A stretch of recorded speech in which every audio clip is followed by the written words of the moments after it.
नमस्कार, करियर और एजुकेशन से जुड़े हमारे खास कार्यक्रम गाइड में आपका स्वागत है। मैं हूं डॉक्टर आकांक्षा।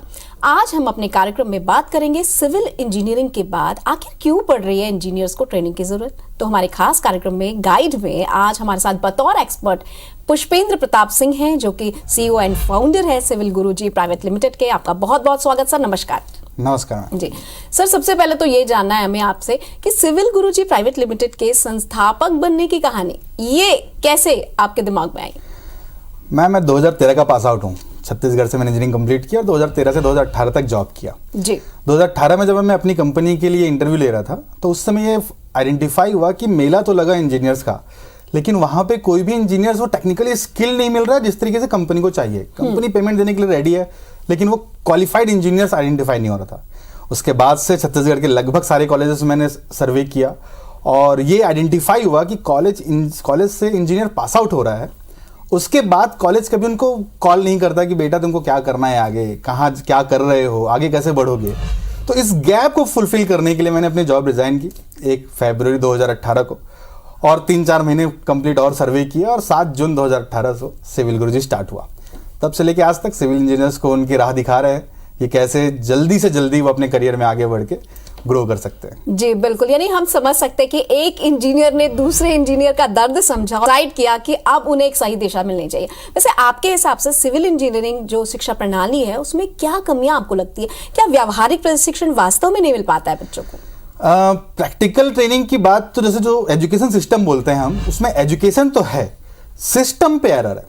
मतलब कि कॉलेजेस में एजुकेशन हर एक बारीकी में बताया जा रहा है, लेकिन मुद्दा यह है कि जो सिस्टम बोलते हैं कि कॉलेज में पहला सिस्टम ट्रेनर रखने का, तो ट्रेनर एमटेक होल्डर होना चाहिए, ये उनका एक सिस्टम है। लेकिन वो एमटेक होल्डर इंडस्ट्री एक्सपर्ट होना चाहिए, ये सिस्टम पे एरर है कि जब तक मेरे को गोवा में घूम के नहीं आऊंगा तब तक मैं गोवा के बारे में बताऊंगा कैसे।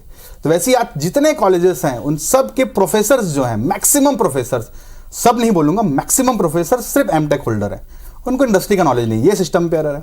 दूसरा सिस्टम पे एरर है कि आज कॉलेजेस में बहुत सारी टेक्निकल स्किल है, उनके पास वोकेशनल ट्रेनिंग है, उनके पास इंडस्ट्रियल ट्रेनिंग है, साइट विजिट्स हैं, सॉफ्टवेयर की ट्रेनिंग है, लेकिन वो जस्ट एक पेपरबाजी हो रखा है कि बच्चे जाते हैं 200-500 रुपए दे के एक सर्टिफिकेट बनवाते हैं, कॉलेज में आके सबमिट कर देते हैं, कॉलेज को अप्रूवल भी देता है। तो ये सिस्टम एरर है हमारे एजुकेशन का कि उस सिस्टम एरर को सॉल्व करने के लिए बहुत सारी प्रैक्टिकल स्किल्स की जरूरत है आज एक सिविल इंजीनियर्स को, जो कि बहुत अलग अलग तरीके से उनको प्रोवाइड किया जा रहा है। बिल्कुल, और निश्चित रूप से जो प्रैक्टिकल फील्ड से जुड़े होते हैं उसमें तो हमको बहुत ज्यादा जरूरत होती है सिस्टम को समझने की, और सिस्टम के सपोर्ट की भी बहुत ज्यादा जरूरत होती है। वैसे भारत में जब हम जॉब मार्केट की बात करते हैं तो जॉब मार्केट के अनुसार सिविल इंजीनियरिंग को मतलब किस तरह से कुशलता की आवश्यकता होती है, क्या क्वालिटीज उनमें होनी चाहिए?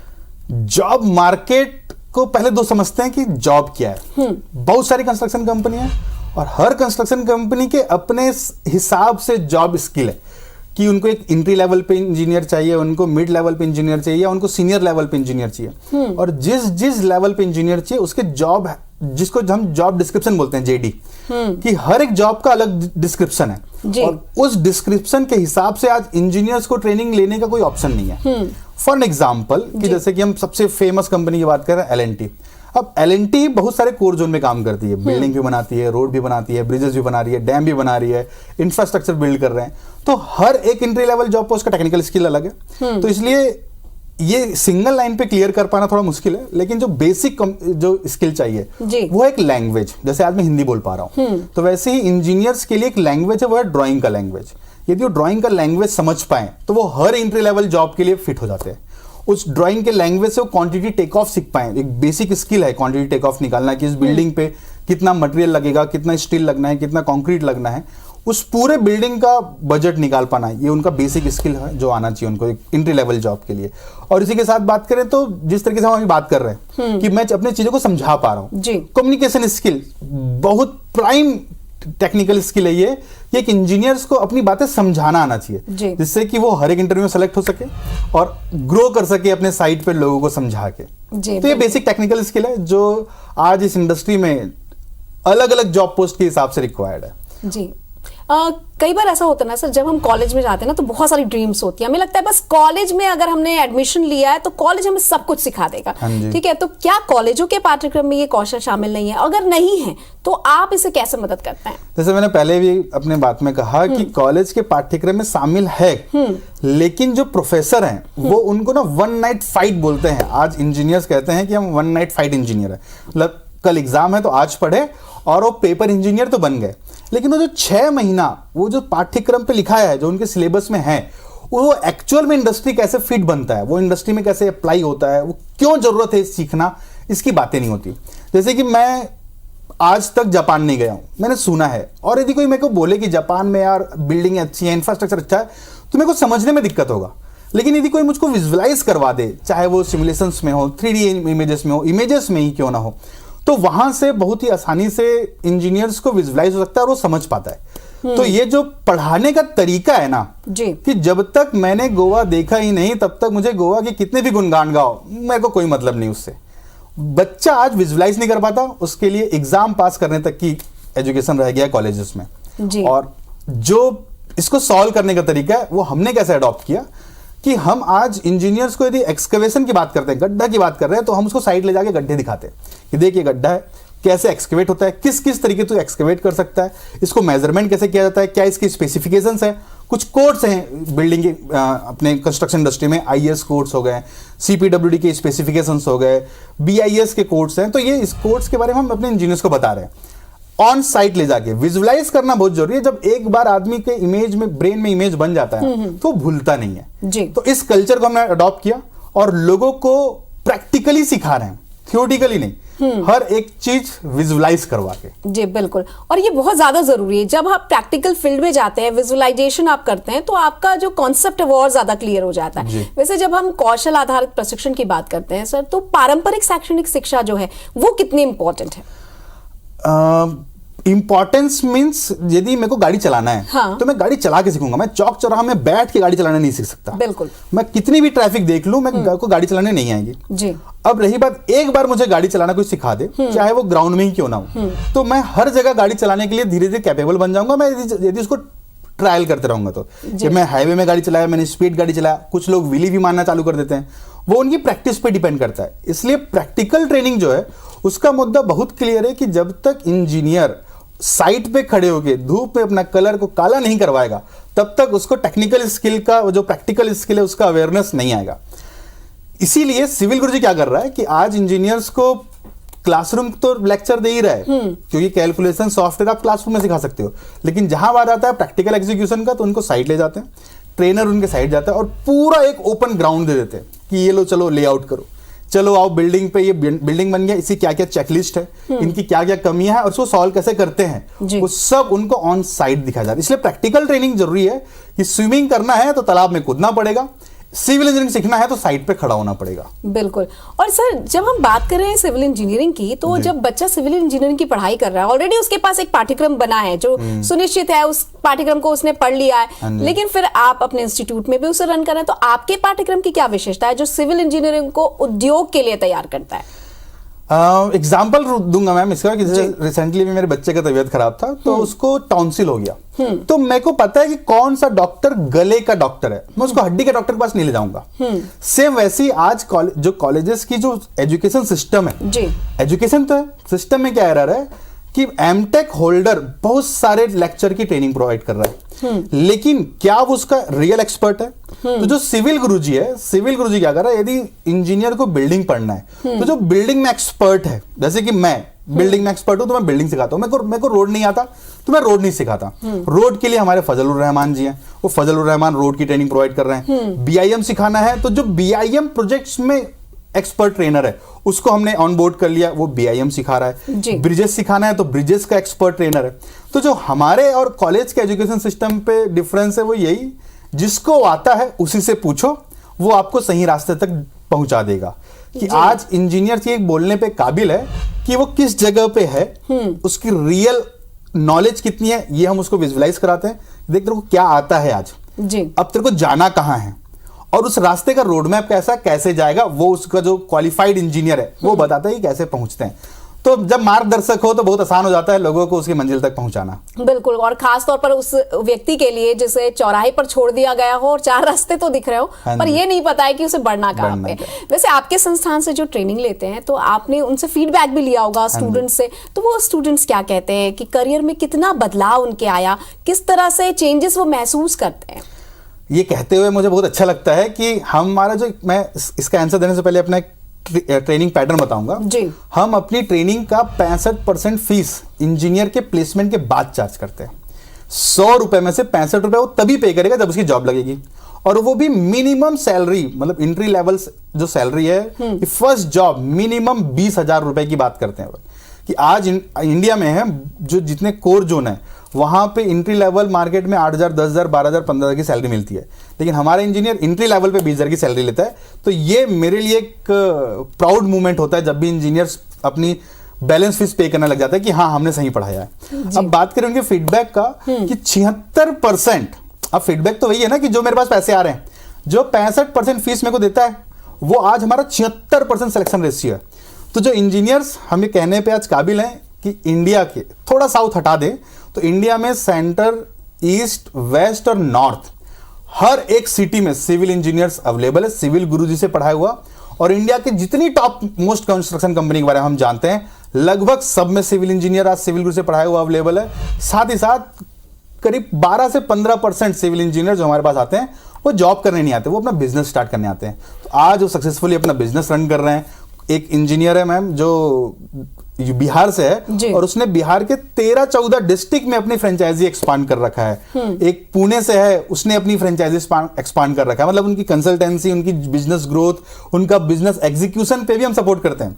उनके पास पैसा आ रहा है, यही हमारा मेन फीडबैक है कि जो उद्देश्य लेके हमारे पास आया था और वो उसको फुलफिल कर पा रहा है। जी बिल्कुल, और एक शिक्षक के लिए सबसे बड़ा जो मोटिवेशन होता है ना वो स्टूडेंट की सफलता होती है। निश्चित रूप से जब स्टूडेंट सक्सेस हो जाते हैं, सक्सेसफुल रास्ते पे आगे बढ़ जाते हैं, तो कहीं ना कहीं टीचर भी अपने आप को सक्सेस तो मान ही लेता है। वैसे 15 सितंबर को इंजीनियर्स डे भी आने वाला है, तो क्या आपको लगता है कि भारत में इंजीनियरों के लिए जो प्रशिक्षण के अवसर हैं क्या वो पर्याप्त हैं?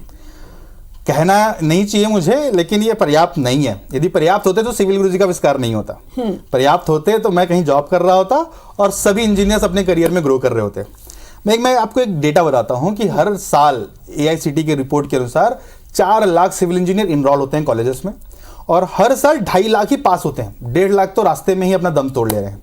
और उस 2.5 लाख सिविल इंजीनियर्स में से सिर्फ आज जो मास्टर डिग्री का रेशियो है वह सिर्फ 18%। सिर्फ 18% लोग कुछ और पढ़ने की बात सोचते हैं। इसको ऐसे समझें कि जो इंजीनियरिंग की डिग्री है, वो डिग्री जो इंजीनियरिंग का जो सिलेबस है वो 4 साल में हमको 12 कोर जोन के बारे में अवेयर कराया जाता है। अवेयरनेस का मतलब इसको ऐसा समझें कि जब हम रेस्टोरेंट जाते हैं तो हमको एक मेन्यू कार्ड मिलता है। अब मेन्यू कार्ड के सारे डिश को हम ऑर्डर नहीं करते, उसमें से कुछ सेलेक्टेड चीजों को हम ऑर्डर करते हैं।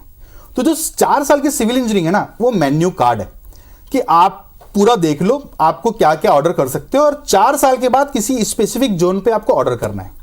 अब वो स्पेसिफिक जोन जो 12 कोर जोन है सिविल इंजीनियरिंग में, उस स्पेसिफिक जोन में एक कोर जोन की ट्रेनिंग अवेलेबल है, वो है सॉफ्टवेयर की ट्रेनिंग। और बाकी 11 कोर जोन अवेलेबल ही नहीं है इंडिया में, जिसमें से 4 कोर जोन हमने बिल्ड किया है पिछले 5 सालों पे। बिल्डिंग, ब्रिज, हाईवे और BIM, सिर्फ 4 जोन अभी हमने बिल्ड किया। अभी भी हमको बिल्ड करना अभी 7-8 कोर जोन बचा है। तो इंडिया में बहुत सारी ट्रेनिंग इंस्टीट्यूट की जरूरत है जो 2.5 लाख सिविलियंस को ट्रेनिंग प्रोवाइड कर सके हर साल। मतलब मैं अपनी कैपेसिटी बताऊं तो हमने 1,60,000 इंजीनियर को ट्रेनिंग प्रोवाइड किया है पिछले 5 सालों पे, जो कि नंबर बहुत कम है। और जो इंजीनियर आज पास आउट हो रहा है वो पेपर इंजीनियर है, उसको रियल सिविल इंजीनियर बनाने के लिए बहुत सारी अपॉर्चुनिटी अवेलेबल है इंडिया में, कि जहां ट्रेनिंग इंस्टीट्यूट ओपन होके इस जो गैप है इंडस्ट्री और कॉलेज के उसको फुलफिल कर सकता है। जिसके लिए हमने एक रास्ता भी निकाला है। जैसे मैंने बताया कि अभी AutoCAD टाइप के जो ट्रेनिंग इंस्टीट्यूट है वो 1,000 से ज्यादा हमारे इंडिया में। उन हर 1,000 जितने AutoCAD ट्रेनिंग इंस्टीट्यूट है उनको हम एम्पावर कर रहे हैं अपने ट्रेनिंग मॉड्यूल से, उनको हम अपनी ट्रेनिंग सर्विसेज दे रहे हैं। इन टर्म्स ऑफ फ्रेंचाइजी कर सकते हैं कि हम उनको, जो तुम सॉफ्टवेयर तो पढ़ा ही रहे हो, साथ ही साथ ये लो भैया प्रैक्टिकल वाले भी पकड़ो, हमारा ट्रेनर आ जाएगा तुम्हारे यहाँ, तुम बच्चे तुम्हारे पास हैं, चलो इनको प्रैक्टिकली स्किल बनाते हैं। तो उन प्रैक्टिकली स्किल इंजीनियर्स बनाने के लिए हम ये पूरे 1,000 ट्रेनिंग इंस्टीट्यूट के साथ टाई अप कर रहे हैं कि बहुत जल्द आपको सुनने मिलेगा कि सिविल इंजीनियर्स जो हैं अब किसी का घर गिरेगा नहीं, किसी का घर लीकेज नहीं करेगा, कोई भी रोड डैमेज नहीं होगी। नितिन गडकरी जी बहुत अच्छा काम कर रहे हैं इसमें, तो हम हमारे साथ हमारे जितने सिविल इंजीनियर्स हैं इसको पूरा एम्पावर कर रहे हैं, इस कंस्ट्रक्शन इंडस्ट्री को, कि जितने भी गैप हैं इस एजुकेशन सिस्टम पे उसको हम फुलफिल करने का प्रयास कर रहे हैं। बिल्कुल, और एक ब्रिज जो होती है ना सर, उसका मजबूत होना बहुत जरूरी है, क्योंकि वो एक जगह से दूसरी जगह पहुंचाने का काम करती है, और आप एक बहुत अच्छा काम कर रहे हैं। वैसे बहुत सारे प्रश्न और भी मन में हैं जो अभी आपसे जानने हैं कि क्यों इंजीनियरिंग के बाद भी सिविल इंजीनियर्स को प्रैक्टिकल के लिए जरूरत पड़ती है कोचिंग्स की या मार्गदर्शन की। तो सर अब ना आपसे अगला सवाल ये होगा मेरा कि क्या आप सरकार और अन्य शैक्षणिक संस्थानों के साथ मिलकर या उनके सहयोग करने का कुछ सोच रहे हैं? ऐसा कुछ मन में विचार आया क्या आपके? हम कर ही रहे हैं मैम, कि अभी तक करीब करीब 130 से ज़्यादा कॉलेजेस से हमारी टाई अप है। और जैसे कि मैंने बताया कि 6000 इंजीनियरिंग कॉलेजेस हैं इंडिया में, तो 6000 इंजीनियरिंग कॉलेजेस तक हमको पहुंचना है। एक रोड मैप है, हम 3-4 साल तक पहुंचेंगे ही जरूर। अभी तक 130 कॉलेज से टाई अप कर लिए हैं, और साथ ही हम गवर्नमेंट से भी बात कर रहे हैं कि आप इस स्किल्स को कंपलसरी करो अपनी यूनिवर्सिटी में, कि जो भी इंजीनियर पास आउट हो, जैसे कि आज डॉक्टर 5 साल की डिग्री के बाद उसको 2 साल का इंटर्नशिप करना पड़ता है, मजबूरी है। सीए को करना पड़ता है, उसकी मजबूरी है। जब तक वो करेगा नहीं 2 साल 1 साल का इंटर्नशिप, तब तक उसको सर्टिफिकेट नहीं मिलता, डिग्री नहीं मिलती। सिविल इंजीनियरिंग में ये नहीं है, 4 साल पढ़ लिए, आपने एग्जाम दे दिया, पास हो गए, आपको डिग्री मिल जाएगी। लेकिन जो कल्चर बिल्ड करना है वो कल्चर हमेशा 0 लेवल से स्टार्ट होता है। तो हम यूनिवर्सिटी से साथ टाई अप कर रहे हैं कि आप अपने कॉलेजेस के इंजीनियर्स को ये कंपलसरी करो कि आपको वोकेशनल ट्रेनिंग में जाना है, जो कि सिर्फ आज पेपर तक रह गया है। और कंपलसरी करके चेक कैसे करोगे? यहाँ बहुत बड़ा फेलियर है चेक करने का, कि आपको 2.5-3 लाख सिविल इंजीनियर्स को हर साल चेक करना है। तो इसके लिए टेक्नोलॉजी की बहुत जरूरत है, कि इंजीनियर साइट पे गया कि नहीं इंटर्नशिप के लिए, उसने वहाँ रिपोर्ट जनरेट किया कि नहीं, उसके सीनियर ने वहाँ फीडबैक दिया कि नहीं। ये पूरा प्रोसेस हम बिल्ड करके दे रहे हैं पूरे कॉलेजेस को हम पूरा सॉफ्टवेयर बिल्ड करके दे रहे हैं कि आप अपने इंजीनियर्स को ट्रैक करो, उनकी प्रोग्रेस को ट्रैक करो। साथ ही गवर्नमेंट से डील करना थोड़ा हमको तकलीफ आ रहा है, मैं आपके चैनल के माध्यम से बताना चाहूँगा। यदि कोई भी एजेंसी या कोई भी पर्सनालिटी जो ये वीडियो देख रहा हो और वो कर सकता है सिविल गुरुजी का सपोर्ट सिविल इंजीनियरिंग कम्युनिटी को बिल्ड करने के लिए, तो जरूर आप हमारा साथ दीजिए। और क्योंकि उनके सपोर्ट से ना हम यूनिवर्सिटीज़ को थोड़ा स्ट्रिक्ट कर सकते हैं कि आपको सिर्फ पेपर तक इंजीनियर्स को नहीं रखना है, आपको पूरा उनका डेटा चेक करना है, उनका रिपोर्ट चेक करना है, जिससे कि वो इस इंडस्ट्री में जो सबमिट कर रहे हैं वो वैलिड हो, तभी उनको डिग्री मिले। क्योंकि लोग 4 लाख 5 लाख रुपए खर्चा करके डिग्री कर रहे हैं, और आज 4 साल के बाद वो कहीं के नहीं रहते। वो जब उनको कहीं का बनाना है तो उसके लिए स्ट्रिक्ट होना बहुत जरूरी है। जब तक वो चाबुक नहीं पड़ता ना, तब तक इंसान काम नहीं करता। तो चाबुक मारने के लिए हम ट्राई कर रहे हैं, कॉलेजेस और यूनिवर्सिटी के साथ टाई अप कर रहे हैं जी, बिल्कुल, लगातार कर रहे हैं। बिल्कुल, और ये बहुत जरूरी भी है। हमारा थोड़ा सा जो जागरूक होना है ना, वो आने वाले भविष्य के लिए बहुत अच्छा हो जाएगा। और सर हमने देखा है कि बहुत सारे इंजीनियर्स इंजीनियरिंग में दखल तो ले लेते हैं, दाखिला लेने के बाद बहुत सारे लोग ग्रेजुएशन भी कंप्लीट कर लेते हैं, लेकिन वो उसे कंटिन्यू नहीं करते, जॉब के लिए वो जाते हैं दूसरी तरफ, या फिर वो चेंज कर देते हैं अपना प्लेटफॉर्म। इसका क्या कारण है? इसका मेन कारण है madam money. Entry level salary अच्छी नहीं है इस इंडस्ट्री की। उसके पीछे का रीजन भी है कि जैसे कि मेरे पास एक कार है, मान लेते हैं कार का रेट है 5 लाख रुपए, तो मैं किसी भी ऐसे नौसिखिए ड्राइवर को चलाने नहीं दूंगा वो कार जो कि सिर्फ 5 लाख रुपए का है, जिस पे मुझे भरोसा नहीं है। या मैं अपने छोटे भाई को या अपने किसी फ्रेंड को तब तक नहीं दूंगा जब तक मुझे फुल्ली कॉन्फिडेंस नहीं है कि वो बच्चा या वो पर्सनालिटी मेरी गाड़ी चला सकता है। सेम यही कहानी कि आज जो कॉलेज से इंजीनियर पास आउट होता है वो कंस्ट्रक्शन कंपनी को ये भरोसा नहीं दिला पा रहा है कि वो उसके करोड़ों के प्रोजेक्ट को हैंडल कर सकता है। अब जब ये भरोसा वो नहीं दिला पाता तो उसको ड्राइवर ना बना के खलासी बना देते हैं और खलासी का रेट कम होता है। तो यही कारण है मेन कि आज इंडस्ट्री में एंट्री लेवल सैलरी कम है। लेकिन इसके सॉल्यूशंस भी बहुत अच्छे हैं कि आप जो जितने भी सिविल इंजीनियर्स हैं उनके लिए सॉल्यूशन है कि आप सिर्फ और सिर्फ जॉब ओरिएंटेड क्यों, आप अपना खुद का भी तो बिजनेस स्टार्ट कर सकते हो जहां से आपको एक अच्छा स्मार्ट पैकेज मिल सकता है स्टार्टिंग पे, जिसकी पूरी एक लर्निंग पैटर्न है कि कभी भी कंपनी एक साथ धीरू भाई अंबानी के जैसे रिलायंस नहीं बनती। आपको इनिशियल लेवल पे ही चालू करना पड़ता है, पहले वो सिक्का गला के ही बेचना पड़ेगा आपको। तो कुछ ना कुछ एक छोटा तरीका है जहां से आपको स्टार्ट करना पड़ेगा कंपनी, फिर आप आगे ग्रो करके और लोगों को एम्पावर कर सकते हो और लोगों को आप एम्प्लॉयमेंट दे सकते हो। साथ ही जितने आज बड़े इंस्टीट्यूशन हैं जहां 15-20 लाख रुपए लगता है इंजीनियरिंग कंप्लीट करने पे, वहां के इंजीनियर्स 4 साल के बाद इस इंडस्ट्री में एंट्री नहीं कर रहे। जी क्यों? क्योंकि उनको आईटी सेक्टर से, फाइनेंस सेक्टर से, बैंकिंग सेक्टर से और ऐसे एनबीएफसी से ऑफर मिल जाते हैं, क्योंकि ये वो कोर ब्रेन है जी जैसे आईआईटीज की बात करें, आईआईटीज एनआईटीज में वो अच्छे ब्रेन है जी, तो बड़ी कंपनियां उस अच्छे ब्रेन को कवर कर देती है जी कि भैया तुम अच्छे ब्रेन हमारे पास आ जाओ, हम तुमको 4-6 महीने सिखा के तुम्हारे ब्रेन से अपना बिजनेस बिल्ड कर लेंगे, और वहां उनको मोटा पैकेज मिलता है जी, और यही आकर्षण उन्हें अपनी तरफ खींच लेता है। जी। जैसे सर, जब आपकी तरफ लोग रुक करते हैं, जब कोचिंग की तरफ आते हैं, तो क्या आपके पाठ्यक्रम किसी भी मान्यता प्राप्त जगह की कोई प्रमाणिक चीजें देते हैं या फिर आप कोई सर्टिफिकेट देते हैं? ऐसा क्या है जिसके लिए लोग वहां तक पहुंचते हैं? सबसे पहले तो जितना कोर्स हमने बिल्ड किया है सेल्फ, तो वो हमने स्किल इंडिया से अप्रूव करवा रखा है कि भैया जो हम पढ़ा रहे हैं वो स्किल इंडिया, गवर्नमेंट बॉडी है, स्किल इंडिया हमको अप्रूव देती है। सेकंड, जो सॉफ्टवेयर्स हैं, अब सॉफ्टवेयर्स की कोई मालिक है जैसे कि ऑटोडेस्क, ऑटोडेस्क से हमारा पार्टनर है कि जितने भी इंजीनियर्स को हम ट्रेनिंग प्रोवाइड करेंगे सॉफ्टवेयर्स के लिए, वो ऑटोडेस्क सर्टिफाइड कर रहा है, बेंटले हमको सर्टिफाइड करता है। तो जिस भी तरीके से सर्टिफिकेशन जहां से अप्रूव हो सकता है वहां से हम अप्रूवल करा के उसको इंटरनेशनल लेवल पे एलिजिबल करा रहे हैं कि आज इंडिया में जो हमारा बच्चा पढ़ रहा है वो दुनिया के किसी भी कंस्ट्रक्शन कंपनी में जाके, किसी भी गवर्नमेंट में या प्राइवेट सेक्टर में जाके सर्टिफिकेशंस को वेरीफाई करा सकता है, जो कि सेंट्रल लेवल पे स्किल इंडिया से अप्रूव्ड है, प्लस जितनी सॉफ्टवेयर एजेंसी है वो सॉफ्टवेयर से अप्रूव्ड है। तो जो एक्रेडिटेशन कहते हैं सॉफ्टवेयर का वो सॉलिड है, कहीं उसमें लीक नहीं है।